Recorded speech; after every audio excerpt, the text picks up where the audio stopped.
नमस्कार दोस्तों and welcome students. आज फिर एक नया स्ट्रक्चर के साथ हम क्लास को स्टार्ट करते हैं और यह स्ट्रक्चर काफ़ी यूज़फुल है, काफ़ी हेल्पफुल है और हमारे डेली इंग्लिश कन्वर्सेशन में यूज़ भी होता है। आप भी यूज़ करते हैं, मैं भी यूज़ करता हूँ, सभी यूज़ करते हैं। Well friends, let's get start. तो समझिए, अब समझिए structure number 2, go on plus verb 4 या गोज़ ऑन प्लस वर्ब 4। यहाँ 2 वर्ड दिया गया है, गो ऑन या गोज़ ऑन।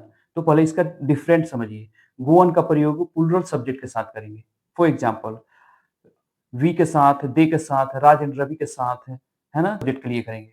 बिल्कुल क्लियर है? और गोज़ ऑन का प्रयोग सिंगुलर सब्जेक्ट के साथ करेंगे। सिंगुलर थर्ड पर्सन के साथ करेंगे। जैसे ही, शी, इट, सिंगल नेम उसके साथ हम गोज़ ऑन का प्रयोग करेंगे। अब वर्ब 4 तो जानते ही हैं, वर्ब 4 का प्रयोग करते हैं। जिस वर्ब में आईएनजी लगता है, उस वर्ब को हम वर्ब 4 करते हैं। वर्ब कितने होते हैं? वर्ब 5 होते हैं। ठीक है? तो एग्ज़ाम्पल्स देखिए और एग्ज़ाम्पल समझिए। फर्स्ट एग्ज़ाम्पल, रानी हँसती रहती है। रानी गोज़ ऑन लाफिंग। रानी हँसते रहती है। रानी गोज़ ऑन लाफिंग। समझ पा रहे हैं? तो यहाँ रानी सिंगुलर सब्जेक्ट है, इसलिए गोज़ का प्रयोग किया गया है। Singular subject, singular verb. और याद रखें, कोई भी वर्ब है, दुनिया का कोई भी वर्ब है, वो प्लूरल फॉर्म में होता है। उसको सिंगुलर बनाने के लिए हम क्या करते हैं? वर्ब के एंड में एस या इस जोड़ते हैं। Is that clear? तो यहाँ रानी सिंगुलर है, सिंगुलर सब्जेक्ट है, एक लड़की है, इसलिए वर्ब भी सिंगुलर बनाएंगे। तो सिंगुलर कैसे बनेगा? तो वर्ब में ईएस जोड़ दिया गया है, गोज़ कर दिया गया है। अब हमारा जो है वर्ब सिंगुलर, सब्जेक्ट सिंगुलर। अब क्लियर हुआ? बिल्कुल सेंटेंस क्लियर है, सही है। Now move to next. Sangeeta मुस्कुराते रहती है। Sangeeta goes on smiling. अब संगीता भी सिंगुलर है, तो वह भी सिंगुलर लगेगा, तो गोज़ का प्रयोग किया गया है। कोई डाउट नहीं होना चाहिए, कोई कन्फ्यूजन नहीं होना चाहिए। अगर कोई भी किसी भी टाइप का क्वेश्चन है ना, क्यूरी है, तो मुझे कमेंट सेक्शन में बता सकते हैं।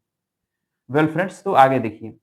अमित पढ़ता रहता है। अमित पढ़ता रहता है। Amit goes on reading. Amit भी यहाँ सिंगुलर है, तो जब सिंगुलर सब्जेक्ट हो, तो सिंगुलर हम वर्ब करेंगे, तब सेंटेंस का कॉम्बिनेशन सही होगा और उसके बाद सेंटेंस 100% सही होगा। Well friends, now move to next.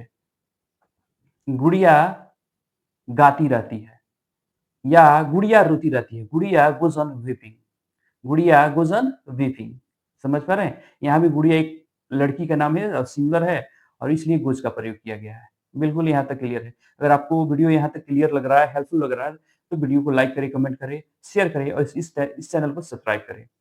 अब देखते हैं question example number 5। Example number 5 देखिए। वह गाती रहती है। वह गाती रहती है। She goes on singing. She goes on singing. हम लोग खेलते रहते हैं। We go on playing. We go on playing.